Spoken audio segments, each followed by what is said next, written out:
We're back. Matt had to drop out. He had a previous engagement, so I'm going to go one-on-one with Kathleen Norton-Schock, but I think I can handle it. So Kathleen, lots of great stuff coming up out of the Michigan Council of Women in Technology, and of course, your own particular podcast, Diva Tech Talk. Take it away. Yeah, thanks, Mike. Actually, thank you for asking me to participate earlier in the month than I anticipated, because of course we are in Women's History Month. Big deal for us. Big deal, I think, for everyone, women and men. If your listeners are Facebook users, they can go to the Michigan Council of Women in Technology Facebook site. Just do a little search for Michigan Council of Women in Technology and go back to a post that we did on January 20th, which happens, of course, just coincidentally to be Inauguration Day. And on that very substantive post, we cataloged the struggle women have undertaken in this country and globally to assert equal rights. I mean, for instance, it took 144 years for women to get the vote and another 40 to 50 for women of color to exercise voting rights, right? So progress on both fronts have accelerated mightily, particularly beginning in the 70s. And if you look at the post, it'll show it. All of a sudden, Title IX, women marching on Washington, Billie Jean King and Bobby Riggs. And then you go into just add real quick, Kathleen, that my grandmother was a suffragette way back when. Doesn't surprise me, Michael. Doesn't surprise me at all. Okay. So often on that Facebook site, and I would encourage some of your listeners to go to it if they don't mind using Facebook. I, of course, am in my 18th year of volunteerism for MCWT because I believe in it so much. And we have a number of studies from key allies and supporters, companies like Deloitte, PwC, McKinsey, the market researcher Gallup, right?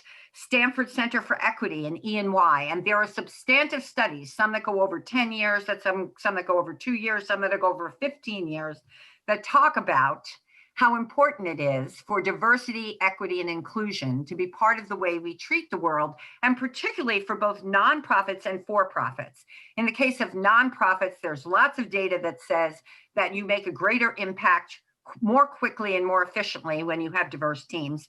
But for-profits in particular, if there are more women on your board, more women in your C-suite, your profits go up, and so does your stock typically. So again, I do encourage people to go to Facebook, to the Michigan Council of Women in Technology site. I've been not monitoring it, I've been running it for 13 years. And the bottom line is there's a ton of data there, but our January 20th post in particular will give you a very quick and dirty history of all of the progress women have made and then shine a light on what they need to do in the future. And you know me, I'm a pretty practical person. So speaking about shining a light on the future, it's only really in the last 5 years that DEI programs, diversity, equity, and inclusion programs, have become a watchword and an initiative for most of our Fortune 500 or Fortune 2000 companies. And so, of course, that's great when companies in our area, for instance, like GM and Ford and Stellantis and Ally and Comerica, all have substantive programs. And in my field, Oracle, Cisco, VMware, they all have substantive programs. But I'd also like to say that it's also equally important for smaller companies, possibly privately held companies, to do the same thing. And it just so happens that in the last 2 weeks, there's a smaller company where I've made the acquaintance of their director of human resources. And I got to tell you, I was very impressed. The name of the company is OHM Advisors. They are an AEC company, architectural engineering company and consulting. And their human resources director is a woman of color, Kelly Jackson, and she's been with them 27 years, 25 of them in HR. And she's known, and I didn't know this because I'm not an HR expert, in our region as an HR industry expert in things like compliance, benefits, talent recruitment, talent fostering, but now also in DEI. OHM is privately held. When she started out, there were only 60 people working at the company. They now have 520 colleagues spread among 16 offices in 4 states. And since 2017, at the behest of her leadership, she has formally championed diversity programs, DEI formal programs at OHM. From 2018 through today, as an example, OHM has internal programs where they brought in and trained 520 colleagues in such things as bias training. So they brought in a nationwide expert for 2 years who worked with them and trained every one of their people multiple times in diversity and inclusion and what it means and how to hire and how to use people, not use them, but have them use their own talents to forward your mission. And in 2020, our year of COVID, they evolved the program so that now they don't just have a nationwide expert and they're not just educating, they have facilitative workshops where people get together and talk about their experiences and share how they feel about these things. Like, for instance, they had a recent workshop on microaggressions, which many people of color and many women have experienced in the workplace. And how do you deal with it? And what have people's experiences been? So I was super, super impressed. So that impressed me to begin with. And then she begins to tell me that OHM has stretched their efforts in a whole bunch of different ways. Over the last 3 years, they're a private company. They make maybe $70 million a year. They are doing scholarship programs for 12 women or people in diverse in what we would call ethnic minorities to go to school, right? In an area that they're interested in, which is civil engineering. And on top of that, they participate with our own University of Michigan in matching 50% of its Pelham Scholarship for civil engineering up to a cap of $75,000. And also, with Kelly's inspiration and urging, their president last year, who's now the head of their board of directors, and he's the H in OHM, his name is John Hiltz. He is one of only 1,300 CEOs. Now, you got to understand that in our country, we have 195,000 plus CEOs. Only 1,300 thus far, and I'm sure this is going to change, have signed the CEO Action for Diversity and Inclusion Pledge, which says, and it's a 3-page document. I read it over the weekend and went, whoa, because it has in it all of the best practices to really make DEI programs successful. And they signed it last year, and they're relatively small. So I was super impressed. And I just met these people and thought, okay, this is a great example. They're right down in Livonia, right on Plymouth Road. So they're in our region. And they have a lot of this stuff down. And if anybody else wants to learn from them, their website is www.ohm-advisors.com. You go to, it's a great website. I don't know who did it, but they did a beautiful job. And you touch the diversity and inclusion tab, and all of a sudden, all this information, and again, recommendations for other companies is there. So I was impressed by meeting them, and I thought they were a great example for our particular topic. But as you know, of course, besides MCWT, I'm now with Nicole Scheffler, who is now a director of engineering at VMware, a big company I just mentioned a minute ago.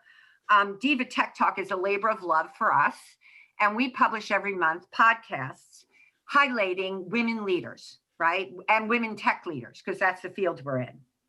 We're at 102 podcasts right now. But about a year and a half ago, we did a little sub-series because we kept finding women, at the Anita Borg conference, at the Grace Hopper conference, at an Anita Borg event, at an event at Logicalis. We kept finding women who were either involved in or who had been elevated to head diversity and inclusion programs at their various companies like Oracle, Microsoft, Cisco. But there are also smaller companies like Avalara, or a company that at the point they first started it was pretty small, Zillow, and now, of course, it's a powerhouse, right? So we have a set of podcasts. There's 102 of them, but there are 3 in particular that, again, give great insight into how one can do a DEI program. And so if you go to our website, which is www.diva, D-I-V-A, tech, T-E-C-H, talk, T-A-L-K.com, you can download any one of our podcasts, but particularly I would recommend podcasts 83, 87, and 93, where we have DEI leaders from tech companies talking about how they did it. And if you just want to go to the podcast channels, of course, we're in the Apple library, we're at the Google channel, the Google podcast channel. We are, of course, on Spotify. I think everyone is, and we are on Stitcher. So finally, for diversity in action on my own side, again, I mentioned before, I'm an 18-year volunteer in my spare time on the marketing side of MCWT, the Michigan Council of Women in Technology. And Chris Rzuski, who is our amazing executive director, and I were talking in February about what were we going to do about National Women's Month. And she said, Kathleen, this is silly. We do everything every day for women. She said, but I guess if you're going to talk about it, one of the things you can possibly do is just talk about our deadlines in March. Well, you happen to bring me on this week, and we have a big deadline this week. We do an annual Michigan Woman of the Year in Tech Award. I think you know about that. We've been talking about it for about 4 or 5 years. We've done some really cool women. Allison Gleason, who's a friend of mine, who was a senior vice president at Cisco, did it one year. In 2019, we had a woman who was who was part of the CIO program. In other words, the CIO for U of M. She worked in his office. So, you know, you don't have to be a member of MCWT, but this is the week that we have the deadline for nominations.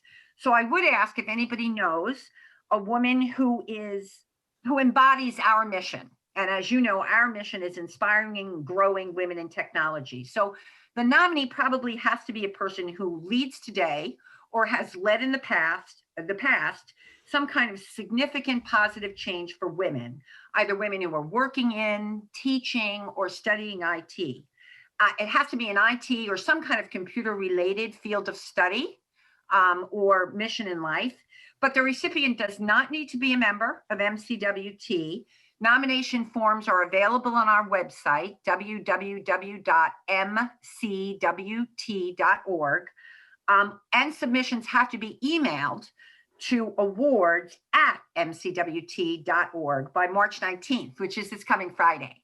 So I would ask that that as soon as this, well, I know you're live right now, so hopefully somebody will be hearing this, but as soon as we get the link, we'll put it out on various sites. We've gotten some nominations thus far, but we can always use more. And if you don't make it this year, you'll make it next year.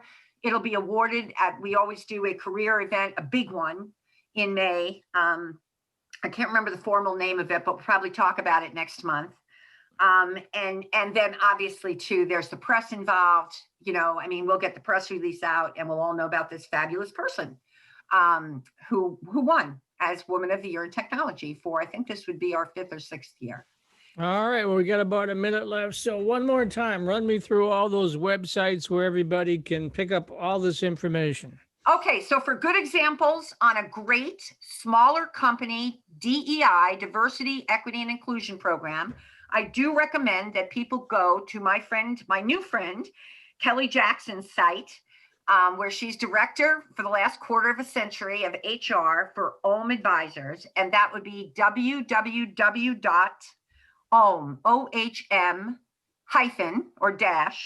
advisors.com, and touch the diversity and inclusion tab. But you also can see a whole bunch of other things about all the wonderful things they're doing for infrastructure in our country. Diva Tech Talk is DIVATECHTALK.com. And of course, the Michigan Council of Women in Technology is www.mcwt.org. Traditional four-year students love Lawrence Technological University's thriving campus life, but LTU has always met non-traditional students' needs too. Lawrence Tech offers over 100 degree and certificate programs that can get adult students started or back on track.